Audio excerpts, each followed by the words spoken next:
Hello and welcome back to the IT 360 Advisory Podcast. Today we welcome back Don Dawson, co-owner of IT 360, and we are going to revisit network security and cybercrime. Don, thanks for joining us. Hi, Jason. How are you? I'm doing great.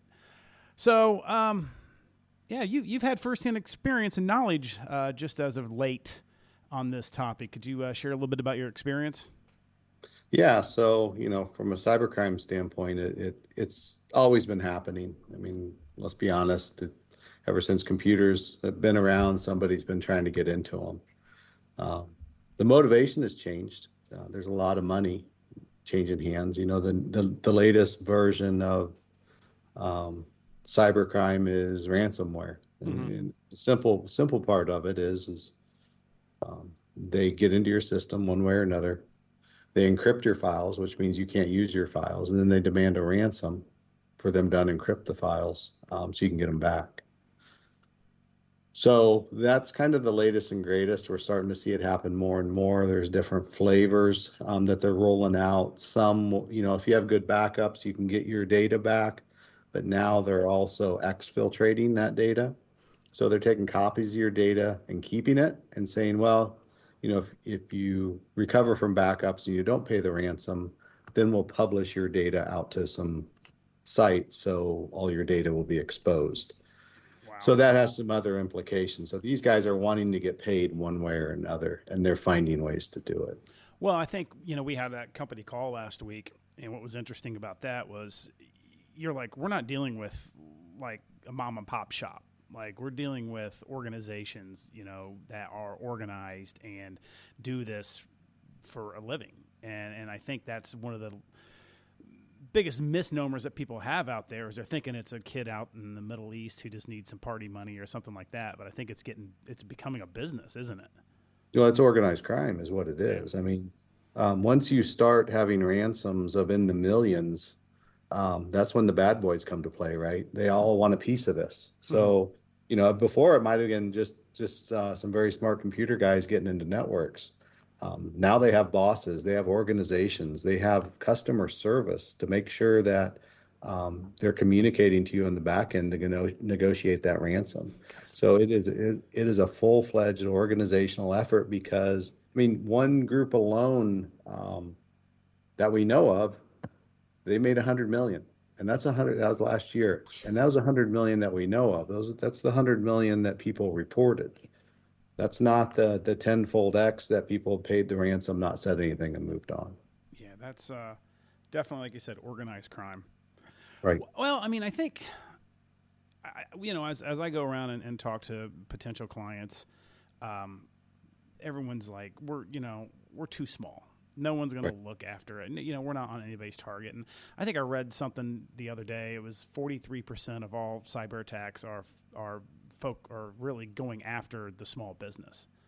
And then the other interesting fact of that, it was said 60% of those 43% that did get compromised are out of business in the first year. So yeah, I don't think these guys and gals are differentiating between big and small, medium, large.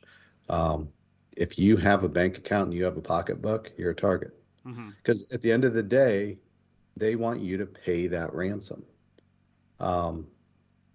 Rumor is, and I can't verify this, but they've already compromised, a certain number of insurance firms, so they know who has the higher payouts. So they know when they come in, they may or may not know if you have cyber liability. If you don't, they may not ransom you as higher because it's tougher to pay. But if you do, they may ransom all the way up to whatever your coverages are. So, go ahead. No, finish your thought. So, the thought is it has nothing to do with size, with what kind of business you are, even nonprofits, because nonprofits have money, and these guys are not in the business of doing good. They're in the business of making money. So whoever's got it, they're going to go after it. And if you're an easy target, you're going to get hit first. So what makes them an easy target? Well, easy target is usually they go after your employees, and the easiest way they do it is they'll send an email or what's called a phishing attempt. So it's an email to trick your employee to think they're getting it from somebody that they know. or trying to trick them to enter credentials in that then they can use to get in their network. Hmm. That's really one of the simplest ways. And then once they're in, it's kind of a hard shell with a soft underbelly. Once they're in, then they start, looking inside your network and encrypting your data. So, how, besides, educating your employees, what are some other things that companies can do to kind of help protect themselves? Hopefully most people have firewalls, they have an antivirus, but what else Yeah, would be like the next best step? it's security in layers, right? I mean, it doesn't matter what you're trying to protect, you always want layers of security surrounding it. Um, you don't just have a little safe at home and keep your valuables in it. You usually have a safe and you lock your door, Hmm. your front door. Um, or you have an alarm system on your house. The businesses, from a physical security standpoint, businesses have always, taken those measures. They'll have a security system, they'll have a locked front door, any internal doors that they think has information behind it that's important, they'll have those locked. So then the bad guy has to, get through all these different systems to finally get the valuables out of the company. And from a cyber or electronic standpoint, it's really no different. Hmm. We need to put up enough barriers, because just like physical security, if they want in, they can get in. Yeah. It's going to happen, but we need to put enough barriers that they just need to move on and find somebody else. Yeah. So just a little bit more resistance. Yeah. That's what I feel like. I feel like they're kind of doing almost like a shotgun effect, just throwing a bunch of stuff out there and trying to penetrate whoever has the least amount of security up. Yeah, it's all opportunity at this point. Yeah, so interesting. I came across a term the other day when I was doing some research, and we've all heard of phishing. Now, Hmm. smishing, so Right. which is the texting and people getting compromised that way. Have you experienced any of that with anybody, or what's Yeah, I mean, I actually get them myself. I know that the Illinois you're getting a lot of unemployment Mm-hmm. benefits. So the unemployment benefits arm of Illinois evidently got compromised, or they have that data. So these bad actors are sending emails or sending texts out to people saying, "Hey, come collect your unemployment benefits." Okay. And you're not going to get that in a text message. Unfortunately, the state of Illinois can barely program their websites to function normally, let alone send people text messages. So, but people are, some people are desperate. Maybe they're looking for that check, so they're going to click on that link, and then it snowballs from there. So, So is that? I mean, to me, that sounds like that's more of a personal compromise to myself. But how would that?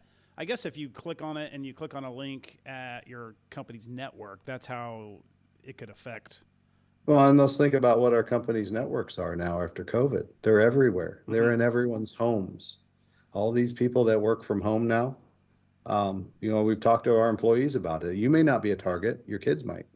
Yeah. And if they compromise your kids and compromise your home network, and there's a certain level of trust between your home network and your corporate network, then game's on. I mean, that's how they're going to get in. Yeah, I had to have that conversation with them like a couple weeks ago after we had our company call. It was like, hey, do you guys know not to click on things, or if you have a question to ask me? And they're like, yeah, Dad, we know that. I don't know if they do, but at least they do now. Right. I was listening to one of our partners. They had like an hour seminar today, and I was kind of watching. Something kind of came up that really I was like, yeah, that's actually a good point, is response plan. Like, Mhm. how many companies actually have a response plan in place in case of a cyber attack? And how important is that? It is. I mean, it's no less important than a disaster plan Mm-hmm. that they have in place. If certain things happen, do you have to move people? Do you have to move resources? Do you have to notify certain entities that um, you're essentially down? And the biggest thing, this happens with disasters and power outages, is when do you decide to pull the plug? When do you decide to send employees home? When do you decide to reroute customers either to another location or, um, a partner?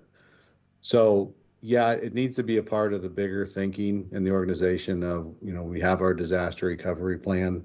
You have to kind of plan for this scenario too. So And this scenario is different, right? I mean, they all are, but this one is all your equipment is running, power's on, lights are on, phones are probably being answered, but you can't access any of your data. You can't open that Excel spreadsheet. You can't open email because it's all been encrypted. Yeah. So from the outside looking in, your clients think, hey, they're open, there's no problem, but on the inside that you can't, you're paralyzed. And even if, and people don't think about this, even if you do pay that ransom, it's not like these ransom guys are Johnny on the spot. Usually when I communicate with them, there's 12 hours between text messages. So I'll text, 12 hours goes by, they'll text me, and then I have to go back and forth. So you're looking at, a week, 2 weeks. So even if you have the insurance to cover the ransomware, or if you have the money to pay the ransomware, it's still affecting your business at the end of the day because you're not going to be up and going in an hour or two. It is a long process. Yeah, let's go back to talk about cyber liability insurance. I mean, back, I don't know, probably a year or two ago, it was probably good enough to have that, But lately, like we've talked about, there's been a lot of no renewals, non-renewals, because there's not enough policies and procedures in place by each company. It seems like companies are starting to take cybercrime more serious, but they still kind of think it's not real. Right. Well, I think, I'm an owner too, so I understand, you've got 10 million things coming at you. And if it's not immediately on fire at that time, something we sometimes don't address, right? Yeah. Usually when it comes to insurance, we address it once a year with our insurance agent. We may talk some scenarios, then we decide what our coverage is and we move on. Cyber's needs to take a little more of our headspace. It can be a once a year, twice a year thing, but we've got to think some scenarios through on it while we're working that. In cyber liability, you still need it. Mm-hmm. You absolutely still need it because I just had a client that got compromised. I think the ransomware is about $600,000. They didn't have cyber. Their insurance company was going to cover $10,000. And we spent, I know I had 4 guys on it for 36 hours straight. There's another 50, 60, 70 to $100,000 of just recoup costs that you have to pay consultants to get your system back up and running. Yeah. And then if you guys were working for 36 hours, that probably means they weren't working for 36 hours. Right. So there's a cost there of loss of production. Absolutely. Which, whatever that number would be, 300, 400,000, who knows? I mean, it could be more than that. And sometimes insurance will cover that too. It'll cover those losses in production, those kinds of things. So cyber liability is very important, but the insurance companies are starting to realize that they're losing money. So the only way they're going to sell you insurance is when you don't use it, right? It's always a joke that, especially in business, you get to use your insurance once. Yeah. Because you're probably not going to be insurable after that. No, it's true. Or it's going to be just outrageously expensive. So what they're doing is they're putting these, an application for a cyber liability used to be 1 page. Mm-hmm. Now they're 10. And they want to know, are you using multi-factor? Are you backing up your data? Is your data offsite and separated? Do you have some kind of SOC SIEM services? Are you educating your employees on what to click on and what not to click on? All these different things. And if you're not doing these, you're still going to pay for it, but you're going to pay for it in premium and not in the actual product. So it's going to be an expense we're all going to have to bear. Nobody likes to add the expense, but the alternative is much more costly at the end of the day. Yeah, it's been interesting talking to a lot of people and it's obviously awareness brings more awareness. So with everything hitting and the pipeline getting hit and other things like that, it brings awareness to it's a real thing. So there's been a lot of conversations, but a lot of people just kind of are dipping their toes in the water, wanting to know a little bit more about it, and then they get compromised. And it's like, right. We've been talking to you for 6 months about this. Like, if we would have had these policies and this system in place, we would not be having this conversation now. So it's kind of I'm trying to be more proactive with everybody that I'm talking to than being reactive, but it seems like everyone out there is being reactive because they just don't think they're a target until they do get hit with one. And everyone gets phishing emails. Everyone does. I mean, you hear they it all do, the but like I said, it's a headspace. It's, we just don't have the bandwidth sometimes to set everything aside and then look at this risk in the eye. And this is a risk. This, in any organization, that's what you face. You face risks, and you have three options for those to deal with risk. One is you accept it and say, look, if I get hit, I get hit, and I'll just accept the risk, and that's fine. The next one is you mitigate it. You put tools in place. You put your security, in layers. So you're making your visibility as small as possible to the bad guys. And the third is you transfer it. You buy insurance for it. Mm-hmm. Now we suggest you do the last two. You buy insurance, but you also mitigate it. But at the end of the day, we as owners and as managers, as companies, they have to decide on what they want to do with risk. And those are really your only three options with any kind of risk. Yeah, I mean, you're right. And I mean, the two of the three that we talked about, like mitigating it and having insurance, but your insurance isn't going to cover your brand. Right. The loss of potential business that you could get. So if you can mitigate it to begin with, then you don't have to worry about that your brand being compromised. And the insurance is only going to go so far. So once these guys know you're going to pay, then what they're saying in the industry is once they know you're going to pay, they're going to come at you again. It's like the kid that gets bullied, right? Once somebody steals his lunch money, then everybody else is going to be lining up to do the same thing because they know he pays out. Until he gets. So you might as well put security protection in place, and go at it head on. I can tell you, ignoring it is just not acceptable anymore, because not only are you going to pay the ransom, you're going to pay a company like us or somebody else, tens of hundreds of thousands of dollars to recover from the breach. Mm-hmm. So, and then you're going to be down for weeks on end. And that's what ends a company, right? Is when you can't stand it back up the way it was before.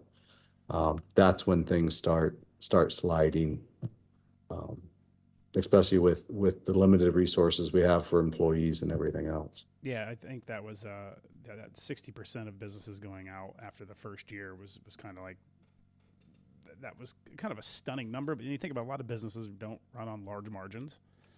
No. So, if you're out for 2 weeks and you're not able to work, then you chunk into that, what margin you had, pretty quick by keeping your employees paid and keeping the lights on that you can. So it's right. And that's what the insurance is for. So when you go down, the insurance is there to help cover some of that operating cost as you recover.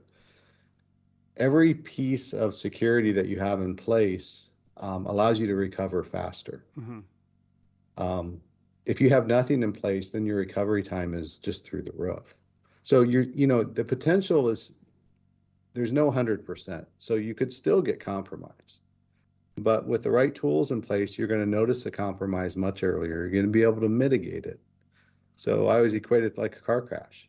If you get in a car crash with your seatbelt on, it might not be bad. You can get out of it, you move on, go from there. But, as it sits right now, these companies that have no security in place other than maybe a firewall and antivirus, you're running without a seatbelt. Yeah. And cleaning up after that mess is so much tougher to do, and it just takes so much longer. Yeah, I think you're exactly right. I mean, in your thought process, I mean, there's lots of ways that you can go adding security. What would be like the number one thing besides a firewall, besides antivirus? You kind of mentioned it, like an MFA. Is that like the starting point? Like, say a company's not wanting to invest in a full like security stack. What would be like, out of your opinion, the number one thing that they would need to have? I'm going to give you two things because I don't think it's just one. Okay. So it's two. It's MFA. So that's multi-factor authentication. What that does is you still use your username and password, but then you have a program on your phone that the digits change every 30 seconds or a minute. And that's your secondary piece of authentication. So if somebody does get your password or your employee's password, they need to get that device too to be able to actually get into the system. And that cuts down a lot. Sure. Doesn't prevent people from clicking on things they shouldn't. And that's where the security awareness training comes in. You've got to train your employees on what to click on and what not to click on, because they're letting stuff in your door every day and you don't know it. Every owner likes to think, well, my people wouldn't do that, right? It's like your kids. My kids wouldn't do that. Oh, I'm sure my kids would. Right. And it's just, you need to know where your risk is at. And part of that security awareness training as an owner is you can say, okay, my risk is I got two employees in the company they click on everything. There's my risk. How do I handle that? Because right now they don't know. The owners don't know where their risk is. And before you can address it, you need to know where it's at. Yeah. That's a good place to start.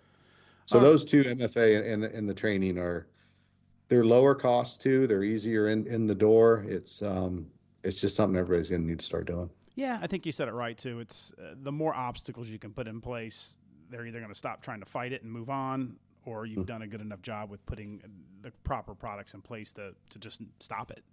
Right. So, well, Don, that's 20 minutes for us. I think that's good. I appreciate all the information that you've given us. Hopefully the listeners out there take this to heart, and if they have any questions, feel free to reach out to us at IT360, and we'd love to have a conversation with you. Absolutely. Thanks, Jason. Take care.